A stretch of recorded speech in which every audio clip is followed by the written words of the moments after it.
beautiful, mild woman, your close friend, and you and I, and talked of poetry. I said a line will take us hours, maybe. Yet if it does not seem a moment's thought, our stitching and unstitching has been naught.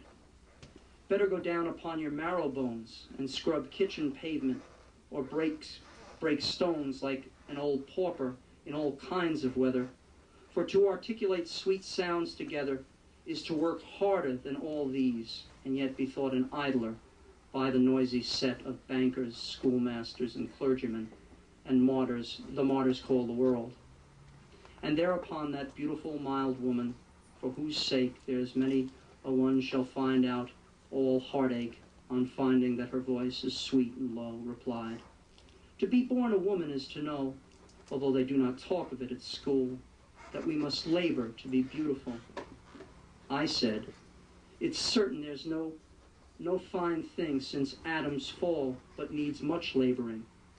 There have been lovers who thought of love, that love should be so much compounded of high courtesy that they would sigh and quote with learned looks precedents out of beautiful old books, and now it seems an idle trait enough. We sat grown quiet at the name of love. We saw the last embers of the daylight die, and in the trembling blue-green of the sky, a moon worn as if it had been a shell, washed by time's waters as they rose and fell about the stars and broken days and years. I had a thought for no one's but your ears, that you were beautiful, and that I strove to love you in the old highway of love, and that it had all seemed happy, and that we had grown as weary-hearted as that hollow moon.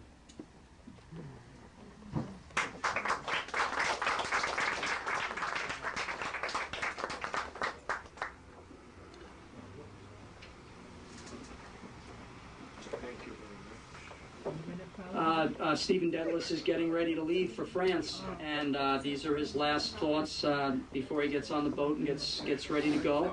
So he's thought about this for a while, and he's ready. John Alphonsus Mulrennan had just returned from the west of Ireland. European and Asiatic papers, please copy. He told us he met an old man there in the mountain cabins. Old man had red eyes and short pipe. Old man spoke Irish.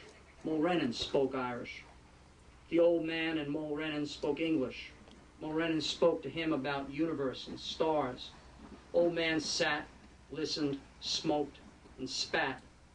Then said, there must be terrible queer creatures at the latter end of the world.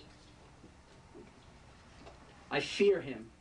I fear his red-rimmed, horny eyes. It is with him I must struggle all through this night till day come, till he or I lie dead, gripping him by his sinewy throat till what? Till he yield to me? No, I mean him no harm.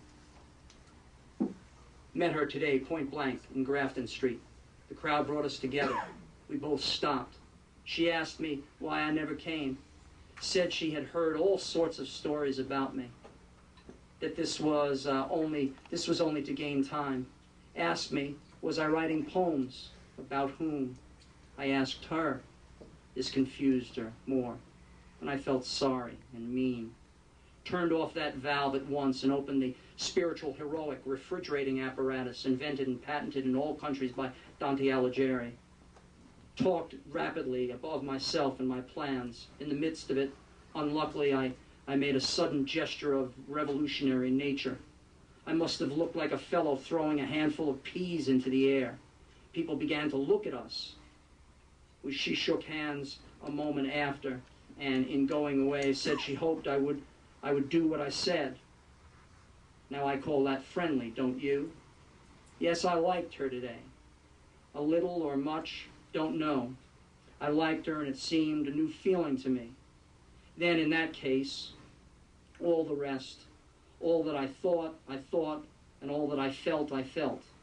All the rest before now, in fact, give it up, old chap, sleep it off. Away, away.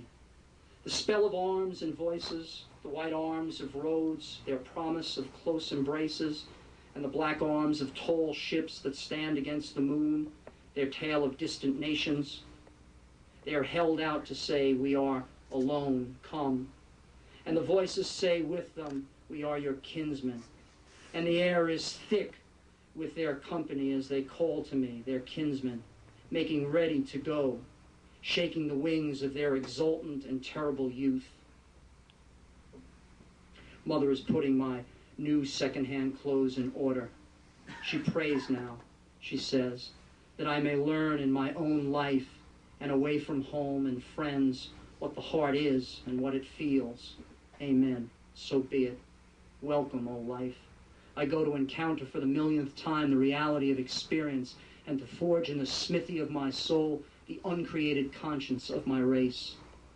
Old Father, old Artificer, stand by me now and forever in good stead.